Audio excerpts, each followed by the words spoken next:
All for coming and giving us a little piece of your time on this very exciting day here at Teachers College. My name is Ellie Drago Severson, and thank you. Oh, that's much better.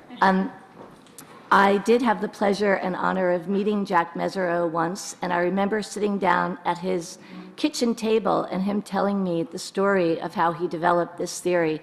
So I feel very honored and blessed to have been part of his life, even if it was a tiny piece of it. And my role on this panel today is to talk about the relationship between transformative learning.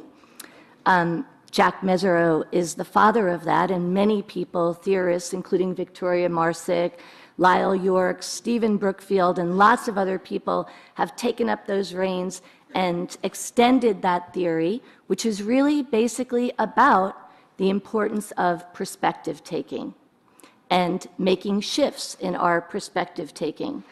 And while both Ted and Victoria have talked a lot about that, one of the images that Victoria and I often use to represent the distinction between transformative learning, IVE, and transformational learning, AL, is this image, whoops, which is not up there yet. There it is. So both transformative learning, which is the theory that Jack Mesirow developed, and transformational learning, which is the theory that Bob Keegan, who happened to be, and I want to give him a shout out, my teacher, advisor, and now cherished friend, both theories are really, really important, and they are interconnected, and they are different. So we thought it would be important just to highlight the differences that we see. So the branches represented in the tree really, for us, represent transformative learning.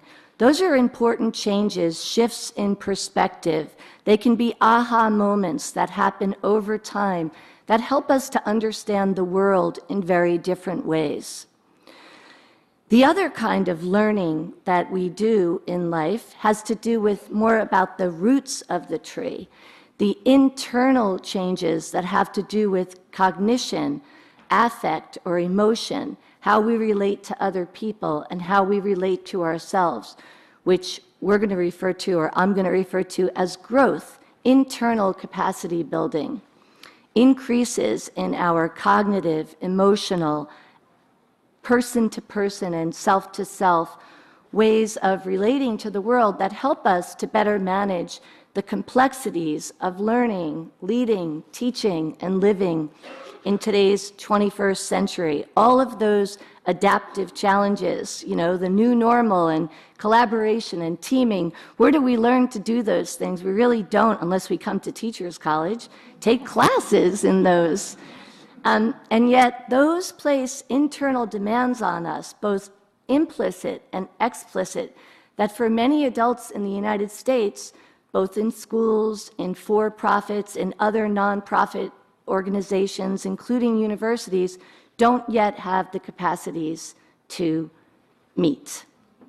So how many of us in the audience are familiar with Stephen Covey and the 7, now 8 habits of highly effective people? Yes, yes. So I have great respect for Stephen Covey. He's a man who dedicated his life to understanding what is it that professionals who are highly effective can do.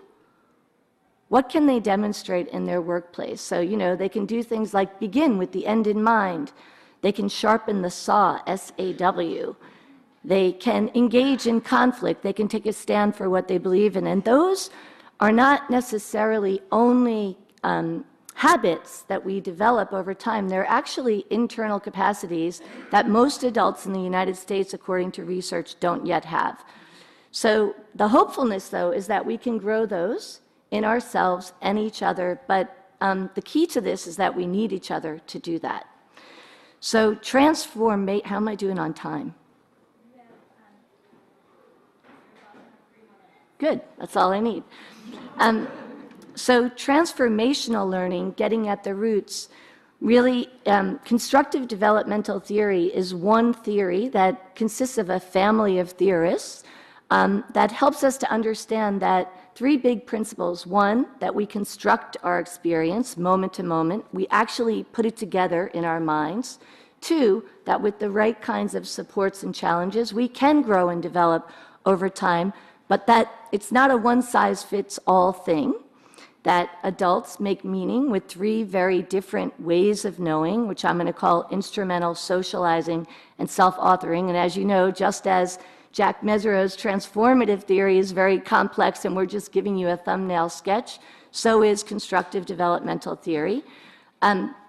So for some adults who make meaning with more of an instrumental way of knowing, they orient to the world in a very black and white way. They need to know what the rules are, and if you give them the rules and they follow them, they expect some kind of concrete reward. So for them, if you're sitting down for a goal-setting session, what they want to know is what are the right goals, and tell me exactly what I need to do in order to achieve them. They do not yet have the capacity for abstract thinking in the psychological sense. For adults who are socializing in their knowing, and the majority of adults in the United States have some degree of this in their meaning making, for them, what matters most is getting other people's approval. And this is really not just about wanting to be liked. I would argue that most of us want to be liked. We don't want to walk into a room and as soon as we get there, everybody stops talking or leaves. This is really about needing another person in order to feel whole. So for them, they have the capacity now to think abstractly, to make generalizations, but what runs their day-to-day existence is having other people approve of them. What you as an authority figure or supervisor or loved one think of them, they think of them.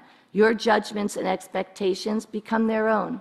So for them in a goal-setting session, just for example, what they really need is they may come with goals, but they want you to tell them what they should be working on because you know better than they do.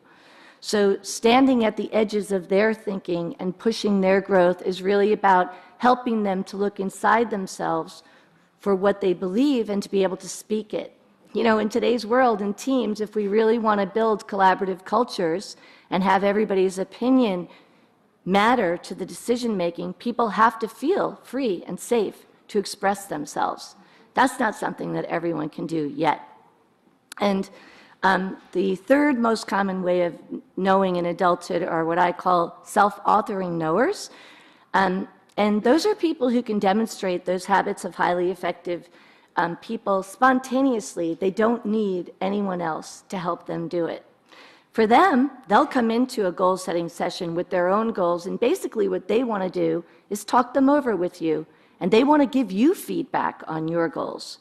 So this matters in today's world because we need to not only help each other grow our capacities internal, but we also need to grow our own because our internal capacities influence how we can support each other. Thank you. Just like to